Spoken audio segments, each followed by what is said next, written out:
Hello everyone. In this video, truss properties will be explained. After selecting the truss command, determine the truss span by picking two column endpoints. Here, we can also insert the trusses between other existing trusses. We can see the default truss types in the Open Truss window. After choosing the most suitable truss type that we want to create, we adjust the geometric properties of the truss to suit. We can set the truss support to be placed at the bottom chord or the top chord. We can also see the moment releases indicated by green dots in the preview window. All the members of the trusses are modeled with end releases by default. If you want, you can change the member ends to be fixed. Members with no moment releases are shown with square boxes.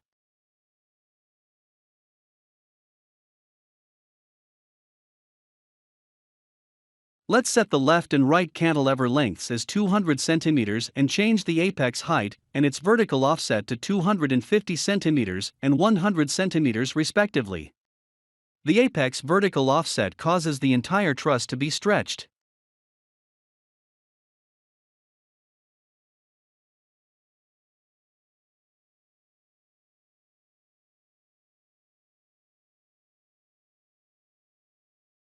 Now, let's change the left heel height to 120 cm and the number of spans at left and right to 5.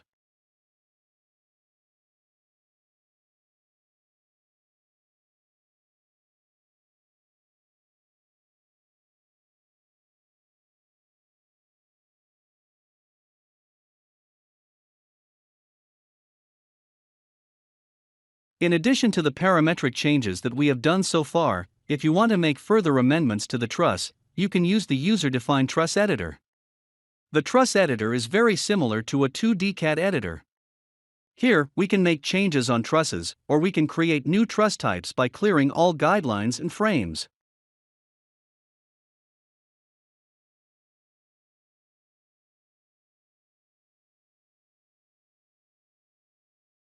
We can see that the truss elements are displayed in different colors. For example, top chords are shown by green color and bottom chords are shown by the blue color.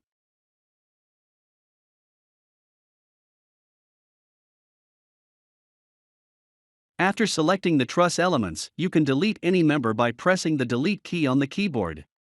Here, undo and redo commands are also available. Ctrl+Z and Ctrl+Y shortcuts can be used for undo and redo respectively. ESC key can be used to cancel any active command. We may need reference points when adding a new element.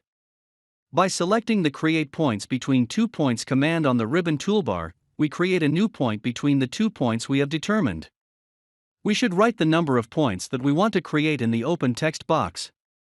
Now, let's create a new diagonal member between created point and the top chord. We can use the same command to create vertical members also.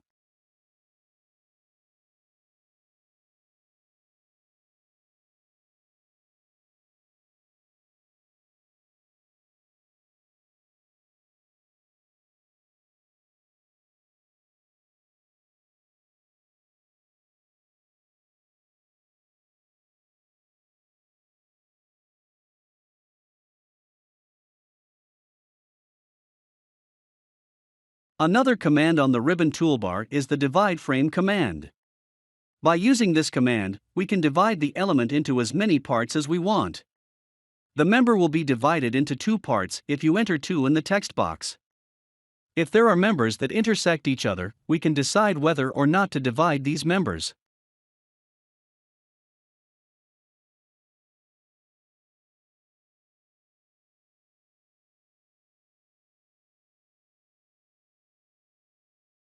Let's fit the truss to the screen by using the Zoom Extents command and make a skylight on the apex. The plus button on the grid allows us to add the grid, and the cross button allows us to delete the grid. When adding a grid, plus and minus values can be entered in the pop-up window, so we can offset the grid in the desired direction.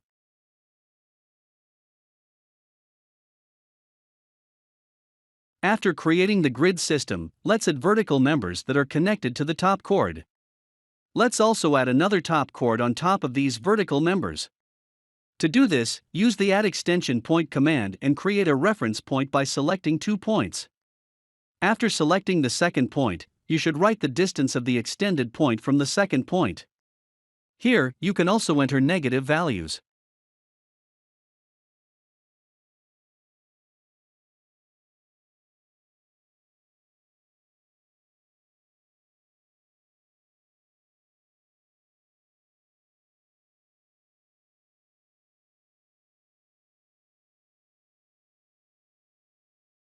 Similarly, let's create the opposite point. Now, we can add the top chord between the created point and top point of the apex by selecting the top chord command. The default values for the section angles of the truss elements are chosen intelligently by the software. For example, when top and bottom chords are defined with L profiles, their flanges are pointing downwards for the top chords and upwards for bottom chords.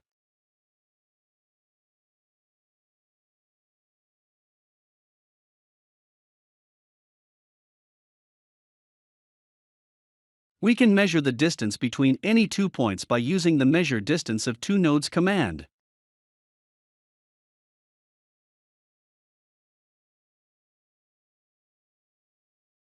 Now, click on the OK button and close the window.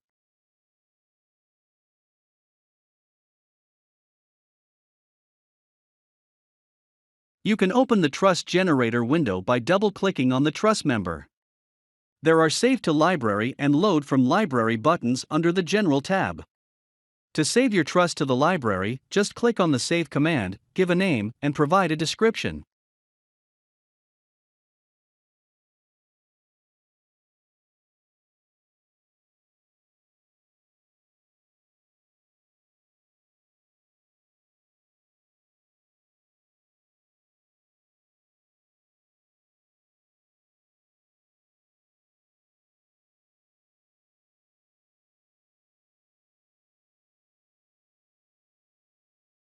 You can load previously saved trusses from the library using the Load from Library button.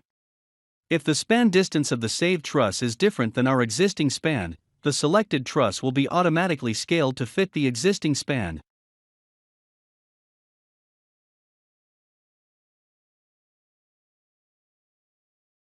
All the saved trusses are stored in the ProtaLib folder. If you want, you can share your truss with your colleagues.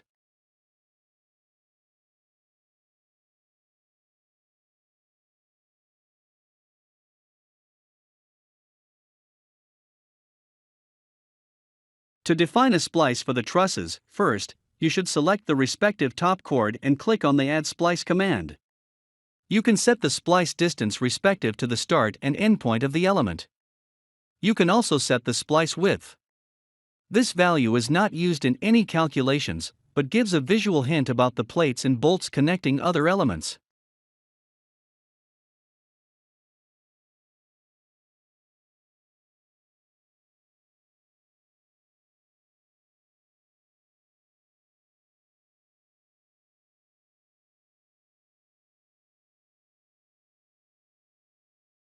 We can change the view by clicking on the wireframe button.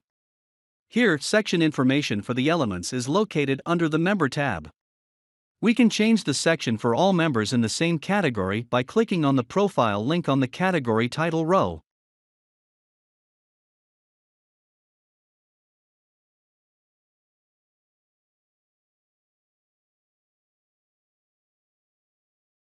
Under the Project tab, you can see all the used truss section types that were used in this project. You can make a quick choice from here. Besides changing all the element sections at the same time, you can also change them by selecting them separately. On the right side of the element section names, you see the element's end conditions. Here, endpoints of the elements can be set as hinged or fixed. Fixed points are represented by green cube icons, and if there are no green icons, that means the element end is defined as hinged. For example, if you want to assign a fixed end condition to verticals 33 and 34, you have to uncheck the two boxes on the same row.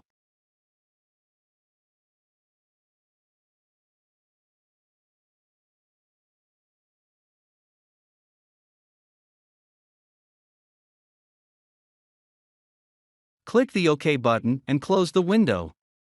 Our user-defined truss is ready now.